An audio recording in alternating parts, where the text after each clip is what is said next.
जो भद्र भाषुत केवली ने कहा था, जो भद्र भाषुत केवली ने कहा था।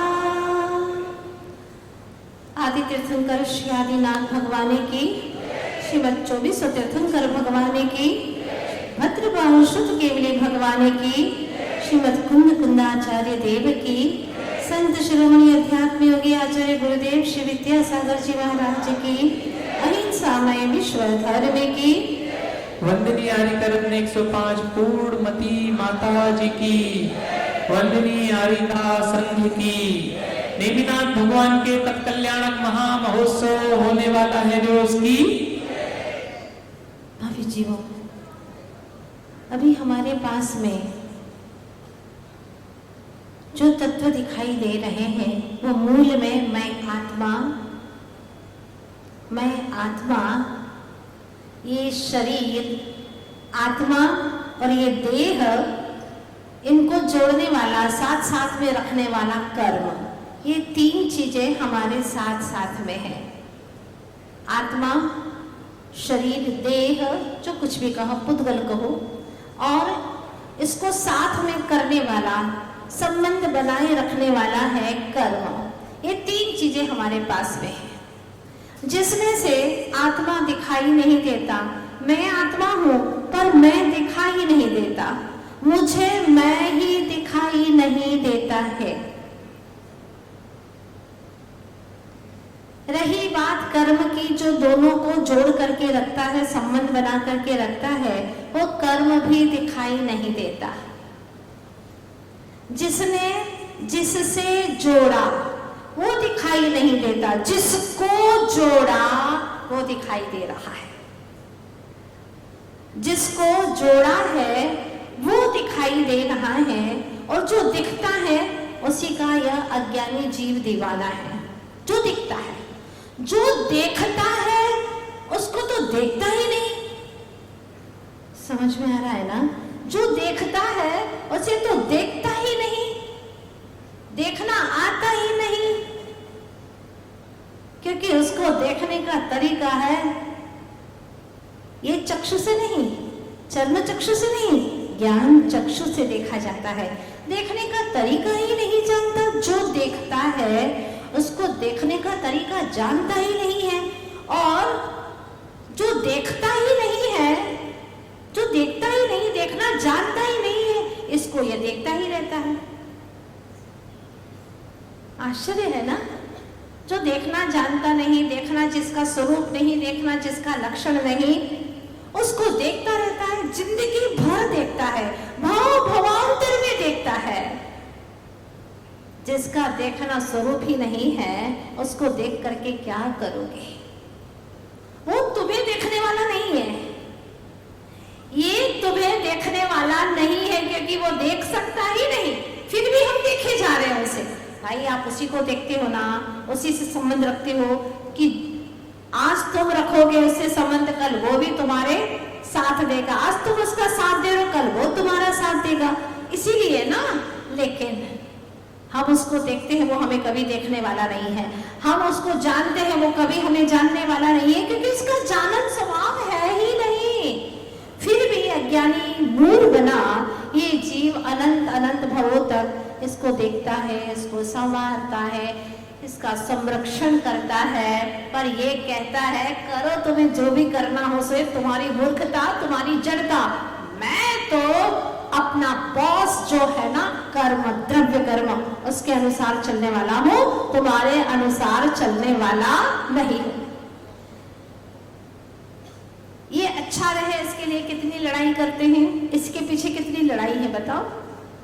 बहुत लड़ाई है, इसी के लिए लड़ी है, इसके नाम के लिए, इसके काम के लिए, इसके गांव के लिए, इसके धाम के लिए, इसके परिवार के लिए कितनी लड़ाई लड़ी है। तो आज एक सूत्र कुंद कुंद स्वामी दे रहे हैं कि शांति के लिए लड़ाई नहीं, समय सार की पढ़ाई जरूरत है। शांति के लिए लड़ाई की नहीं, समय सार की पढ़ाई की जरूरत है। समय सार की पढ़ाई करो और और समझो चेतन कि वास्तव में तुम कहाँ जा रहे हो, किसके पीछे भाग रहे हो। वो जो इसका नियंता है, इसका नियंता है कर्म, जो दिखता नहीं है, फोकस में नहीं आता, लेकिन पर्दे के पीछे रह करके सारा काम कराता है। जैसे घड़ी चलती है ना, कौन है इसको चलाने वाला? सामने कभी नहीं रखते इसको। घड़ी को चलाने वाला जो यंत्र है उसको कभी सामने नहीं रखते, उसको पीछे रखते, सेल को, हाँ उसको पीछे रखते, छिपा करके रखते हैं बस, और वही छिप करके सब घड़ी को चलाता रहता है। ये घड़ी यंत्र को, ये शरीर रूपी यंत्र को कौन चला रहा है? कर्म रूपी सेल चला रहे हैं।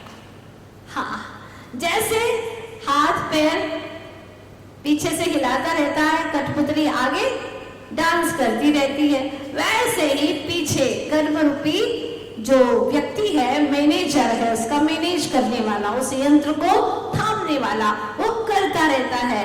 अंगुलियां जो हिलाएगा वैसे हाथ, वही पैर हिलाएगी, वही गर्दन ऐसे हिलाएगी, ऐसे उसकी उंगली पर तार धागे बने हुए, बहुत बारीक से, पता नहीं चलता, दिखते नहीं है, लेकिन असल में वो ही चला रहा है। कठपुतली की कोई औकात नहीं, उसमें वो इतनी सामर्थ्य नहीं कि वो स्वयं डांस कर सके। उसी प्रकार से देह रूपी कठपुतली में इतनी सामर्थ्य नहीं, ये जड़ है कि ये स्वयं इधर उधर जा सके, बोल सके, देख सके, इसके अंदर कोई सामर्थ्य नहीं है। पर उसको दिखाने वाला, उसको ये सब करने वाला कौन है? कौन है? कर्म है। कर्म इसलिए कह रही हूं, देखने वाला तो आत्मा है, लेकिन आत्मा को भी इस संसार में, अज्ञान दशा में, जब तक यह जीव इन नाना पर्यायों में भटकता है, तब तक वह कर्म के आलम्बन से सारे कृत्य करता है। कभी सुकृत करता है तो कभी दुष्कृत्य करता है। सुकृत करे तो वह परंपरा से मोक्ष को प्राप्त करे, और यदि दुष्कृत्य करे तो वह नरक में गोद की यात्रा करे। आज तक यही हुआ है, इस जीव ने आज तक यही किया है। आचार्य भगवान कहते हैं कि राग में खेल रहा है चेतन, द्वेष की आग में खेल रहा है, राग की आग में खेल रहा है। राग में खेलना यानी आग में खेलना है। एक बच्चा भी आग में खेलना नहीं चाहता। एक बार अच्छी लगती है, आग की लपटें प्रकाशित होती हैं, कितनी अच्छी लगती है, नादान है, पहली बार आग को देखा है, माँ कहती है बेटा हाथ मत डाल, जल जाएगा, पर उसे पता ही नहीं कि जलना कैसा होता है, मालूम ही नहीं है कि जलते कैसे हैं और क्या वेदना होती है जलने के बाद, उसे कुछ मालूम नहीं है। इसीलिए वह आग में हाथ डाल देता। माँ बार बार उसको बाहर करती है, मत डाल मत डाल, पास में मत आ बेटा, लेकिन वो पास में आता जाता है और मस्ती में आकर के आग में हाथ डाल देता है, और चूल्हे की लपटें हैं वो उसको आग लग जाती है, उसके हाथ को झुलसा देती है। जब जलता है तब वो रोता है, चिल्लाता है।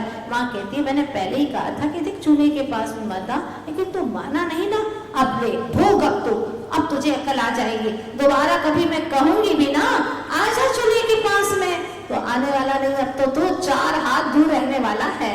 एक बच्चा भी इतना समझता है, पर ये अज्ञानता से ये जीव की क्या दुर्दशा हो रही है कि अनंत बार राग की आग में ही झुलसता है, बार बार वही आता है और वही आकर के उसी आग में हाथ डालता है, अपना उपयोग डालता है और उपयोग डाल करके अपनी आत्मा को दुख देता है।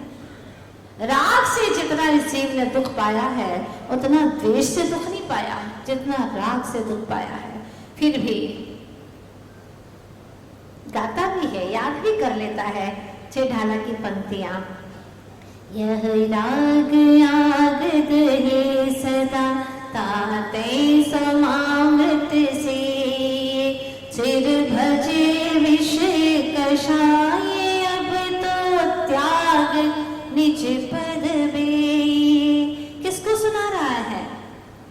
ये तुम सब त्यागो, ये राग आग है, समामृत को सेवन करो, समता रूपी अमृत का सेवन करो। राग आग से बचना है तो सबको बताता रहता है, लेकिन खुद बचता ही नहीं है। क्या दुर्दशा है इस जीव की। ओहो, 12 भावनाएं भी याद कर ली, लेकिन क्यों याद की? बहुत अच्छा लगा, बहुत अच्छा लगा गुरुजी, आपने 12 भावना याद करने को कहा। मैं तो पहली भावना में इतना मस्त हो गया, बहुत अच्छा लगा। क्या अच्छा लगा? गुरुजी ने पूछा तो उसने कहा, गुरुजी इतना अच्छा लिखा है पहली भावना में, मैं तो बहुत बहुत आनंदित हो गया। लेकिन बता तो सही क्या बात है? उसमें लिखा है ना, राजा राणा छत्रपति हाथीन के असवार, मरना सबको एक दिन अपनी अपनी बात। क्या बात लिखी है, बता तो सही क्या अच्छा लगा तुझे? वो कहता है, देखो गुरुजी, इसके अंदर राजा भी मरेगा, राणा भी मरेगा, छत्रपति जिसके ऊपर छत्र ढुर रहे हैं, छत्र जिसके ऊपर लगे हैं वो भी मरेगा, हाथी के ऊपर सवार हो जाए तो भी मरेगा, सबको मरना है, इन सबको मरना है। लेकिन बहुत अच्छी बात है कि मेरा नाम इसमें कहीं पर भी नहीं आया है, इसलिए मैं बहुत खुश हूं। क्या सोच है, देखो कैसा अर्थ निकाल देता है। चाहे तुम कुछ भी अर्थ निकालो, अनर्थ करो अर्थ का, इससे कोई अर्थ बदलने वाला नहीं है। पदार्थ का जो अर्थ है, वस्तु का जो स्वरूप है, वह तो होके ही रहेगा, वो बदलने वाला नहीं है। तुम वस्तु के प्रति गलत मान्यता बना लो, लेकिन उसके स्वरूप में कोई भी गलती नहीं हो सकती। उसका स्वरूप जैसा है वैसा ही रहेगा, ये तय बात है। इसलिए वस्तु स्वरूप को पहचानने की कोशिश करो। क्या है असली वस्तु का स्वरूप? समय सार का ज्ञान करना अलग है और समय सार का अनुभव करना अलग है। ज्ञान कर लिया शब्दों से भी कर सकता है और उपयोग से भी कर सकता है। वास्तव में ज्ञान वही है जब मेरे ज्ञानोपयोग में यह ज्ञान झलक आए, मेरे ज्ञानोपयोग में यह ज्ञान झलक आए और ज्ञान ज्ञान को जान ले, ज्ञान ज्ञान को जान ले। यही सच्चा ज्ञान है कि मैं ज्ञान स्वरूपी हूं। ज्ञान का स्वरूप सही जान ले। कल आपको बताया था ना कि सबकी आत्मा में ज्ञान है, कोई बड़ी बात नहीं है। अरे बड़ी बात तो उसने की है जिसके ज्ञान में आत्मा झलक आई है। क्या जीवन है उसका, जिसके ज्ञान में आत्मा झलक आई है। धन्य है, धन्य भाग्य है उनके जिनको अपने ज्ञान के सिवा कुछ दिखाई नहीं देता। और ज्ञान में अगर ज्ञान की महिमा आएगी तो आत्मा की महिमा अवश्य आएगी ही आएगी। स्वर्ण को देखा आपने तो उसमें पीलापन दिखा कि नहीं दिखा? पीला स्वर्ण है तो आपको स्वर्ण देखा आपने तो पीलापन दिखा कि नहीं दिखा? बिल्कुल दिखेगा ही दिखेगा। उसी प्रकार से जिसने ज्ञान को जाना है वह आत्मा को अवश्य जानेगा। आपका ज्ञान कह रहा है कि माता जी बातें यही सुनने के लिए अच्छी लगती है, घर जाओ तो कहाँ ज्ञान और कहाँ आत्मा, कुछ नहीं, वहां तो थारी मारी शुरू हो जाती है। मंदिर आते हैं तो चत्तारी शरणम रहता है, बाकी बाहर की दुनिया में 4 शरण थोड़ी ना रहते हैं। यहाँ मंदिर आते हैं तो 4 लोक में उत्तम दिखाई देते हैं, 4 मंगल दिखाई देते हैं। लेकिन बाहर निकलो, दुकान पर जाओ तो हमारा धन ही मंगल है, धन ही, पैसा ही सर्वोत्तम है, पैसे की ही शरण में जाते हैं, वही हमारे लिए सब कुछ है। हाँ, मनी मनी बस और कुछ नहीं, यही दिखाई देता है, इससे बड़ा और कुछ नहीं। पैसों मारो परमेश्वर, भजो छुएने पल पल, बाकी क्या छे समय प्रभु मारे। कहाँ समय है प्रभु? और सब आप ही की कृपा है प्रभु, जो आपको भजने का समय नहीं है। हाँ, कई लोग आकर के कहते हैं आप ही का आशीर्वाद है। क्या आशीर्वाद है? बस 4 साल तक आ नहीं पाए, इतना धंधा चला कि 4 साल से आ ही नहीं पाए। आपका आशीर्वाद है भैया, ऐसा कौन खोटा आशीर्वाद देगा? ये तो धर्म ज्ञान छोड़ दे और पैसे ही पैसे, जड़ पैसे में लग जाए, गलत बात है। कहीं ना कहीं पर उसके अंतरात्मा में मोह ही प्रबल है, वो जड़ धन की ही महिमा आ रही है, उसको आत्म तत्व की महिमा आती ही नहीं है, पक्की बात है ये। आचार्य भगवान समझाते हैं, काहे अपनाए तूने माटी के ढेले, हीरा बनाया माणिक, है ना? एक एक चीजें देखना आपके पास में क्या क्या भरी पड़ी है। काहे अपनाए तूने माटी के ढेले, हीरा पन्नाया माणिक रूप अलबेले, पुद्गल अचेतन से प्रीत बढ़ाई, काहे भिखारी सम्मुख झोली फैलाई। क्या दृश्य दिखाया है! पुद्गल अचेतन से प्रीत बढ़ाई, काहे भिखारी सम्मुख झोली फैलाई। रघुकुल के राम तूने अपनी रीत क्यों गवाई, तूने अपनी महिमा भुलाई, चेतन अपनी महिमा न जानी। जानो और देखो चेतन, क्या बात कहते कुंद कुंद स्वामी, जानो और देखो चेतन, इसमें ही तेरी भलाई, चेतन अपनी महिमा भुलाई, तूने अपनी महिमा न जानी। आचार्य भगवान कैसे तरीके से समझाते कि हमें समझ में आ जाए। समझ में आता है कि नहीं? हाँ, आता है ना, समझ में आता भी है और जाता भी है, पर ठहरता नहीं है।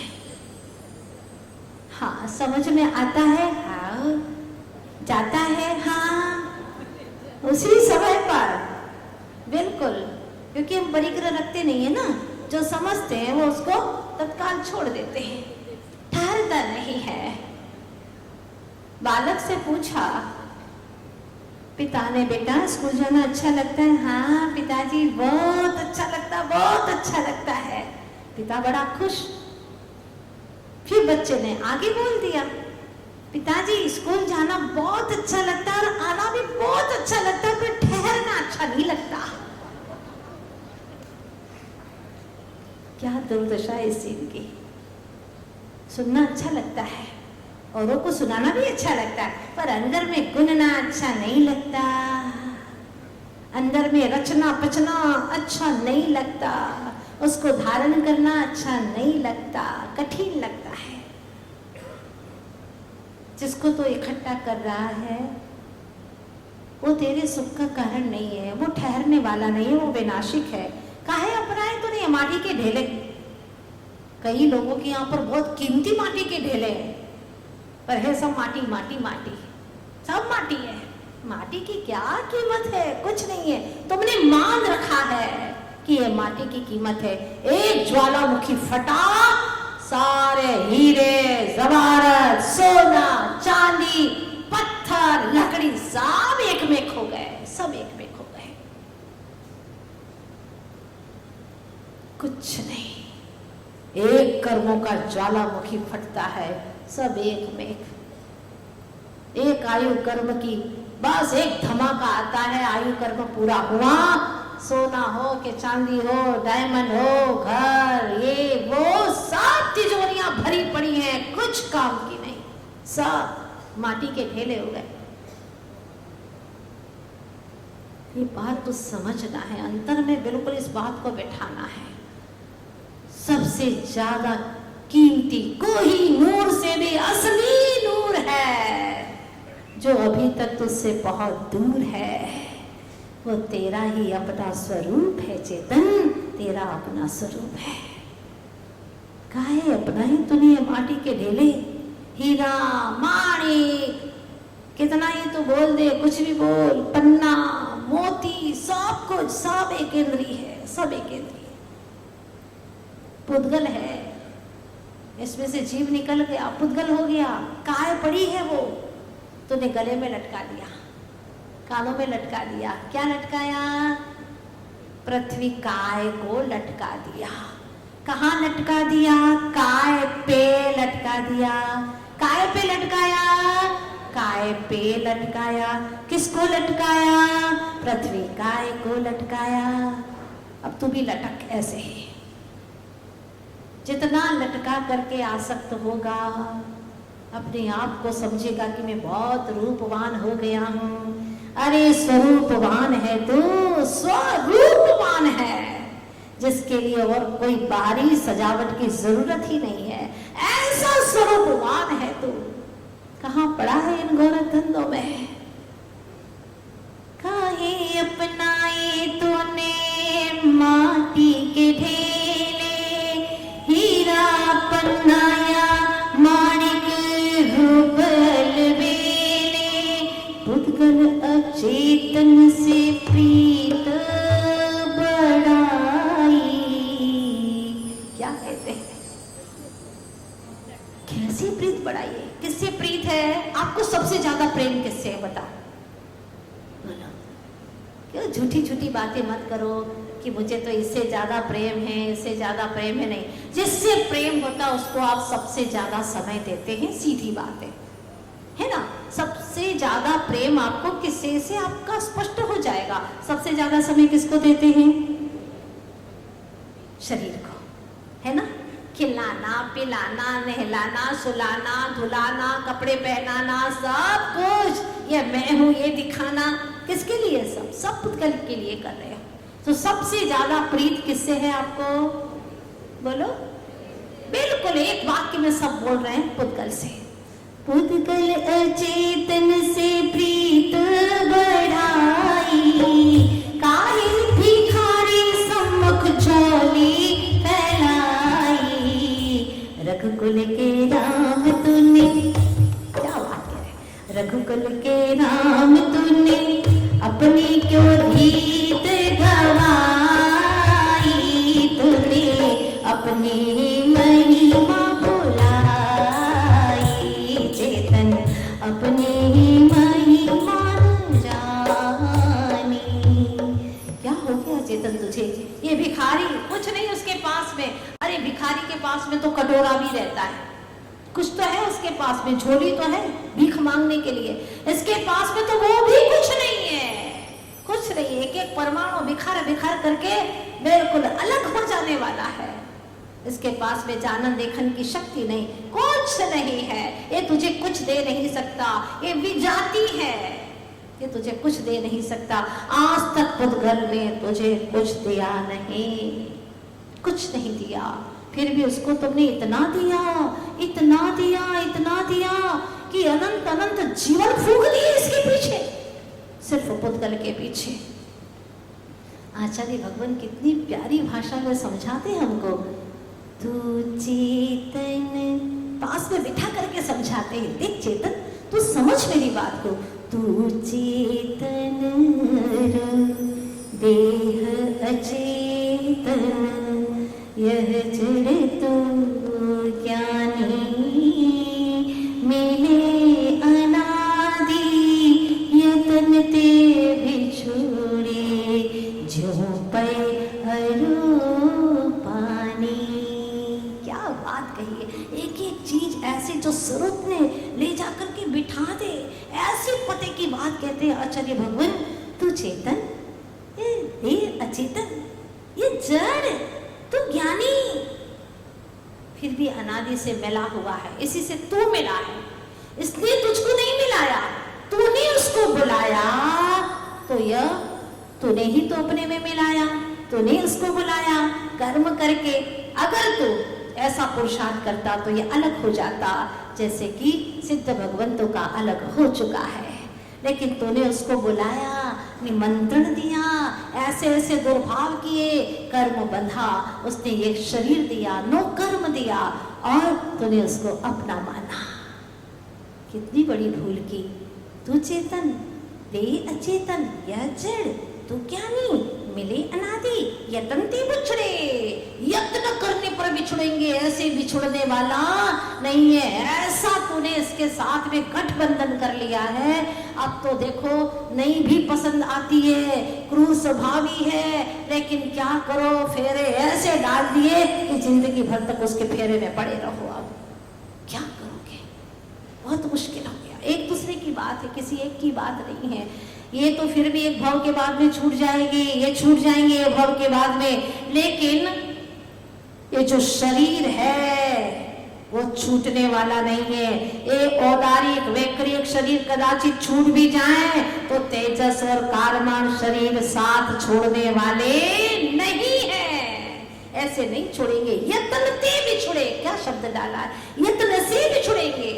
अनंत अनंत काल बीत गया और उमा स्वामी महाराज आकर के तत्वा सूत्र में कहते हैं, सर्वस्य अनादि संबंधे च, क्या क्या सूत्र डाले हैं उन्होंने, अनादि से संबंध है, ये छूट नहीं रहे। अब क्या करो, रो इसके पीछे। तुमने बुलाया है, हम आए, ऐसे थोड़ी ना आए हैं, तुमने निमंत्रण दिया था, पीले चावल से जैसे निमंत्रण देते थे ना, पत्रिका दे करके घर पे बुलाने गए थे, कई बार आए तुम, हर पल आते हो तुम हमारे पास में, तो हमने तुम्हारा निमंत्रण स्वीकार किया है। कर्म कहते हैं ऐसे वैसे नहीं आए हैं, हम बहुत स्वाभिमानी हैं, बिना बुलाए तो हमें कदम नहीं रखते, तुमने हर पल राग द्वेष किया है, हमें बुलाया है, इसलिए अब हम तुम्हारे पास में आए हैं।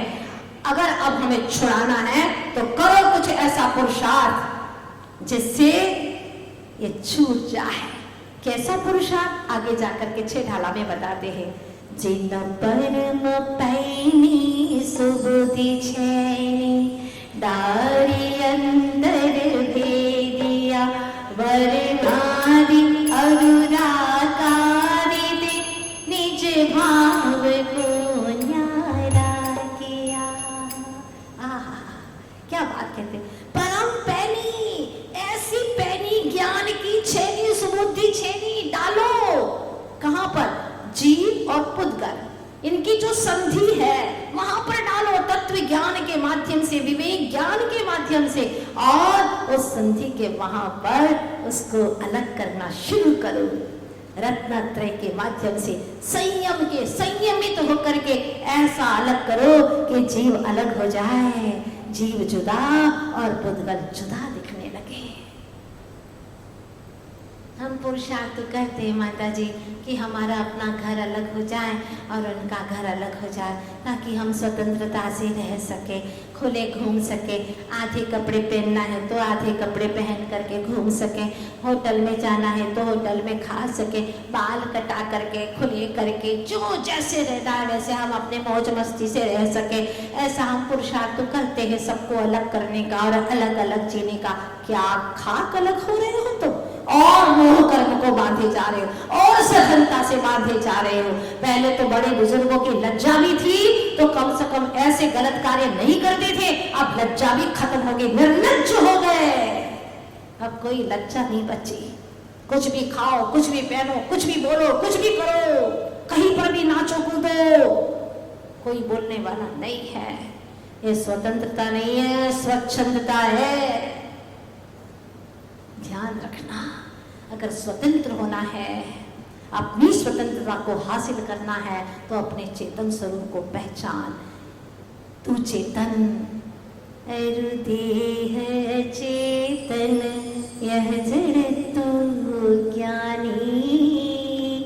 क्या समझाती, कहाँ तो ज्ञानी इतना, ओहो कहाँ ये जड़ अचेतन, मिले अनादि यतन ते बिछुड़े, जो पे अरू पानी। जैसे दूध और पानी कब से मिले हुए हैं, गाय के पेट में किसने पानी डाला, पानी डाला क्या किसी ने, नहीं, दूध में अपने आप ही पानी मिल करके आया है। यत्न करो उस दूध को अग्नि के उस तीव्र आंच में रखो तो वह पर्याप्त आंच होना चाहिए। हाँ, एकदम कम भी नहीं, एकदम तेज भी नहीं, ऐसी आंच में रखो तो वह यत्नते बिछुड़ जाएगा, पानी बिछुड़ जाएगा, बाष्प बन करके उड़ जाएगा, रह जाएगा खोवा।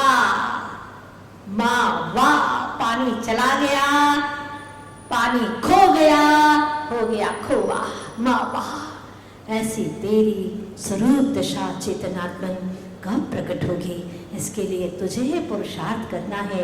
अनंत काल बीत गया, कर्म और नो कर्म को ये मैं हूँ, ये मेरे, ये मैं हूँ, ये मैं हूँ ना, गोरा हूँ मैं दुबला हो गया हूँ, मैं ऐसा हो गया हूँ, आजकल स्किन अच्छी हो गई है, इस तरह की दिन भर इसके बारे में बातें चलती। गाथा कितनी महत्वपूर्ण है और हमारे वीक पॉइंट को ला करके आचार्य कुंद कुंद स्वामी ने सामने रख दिया।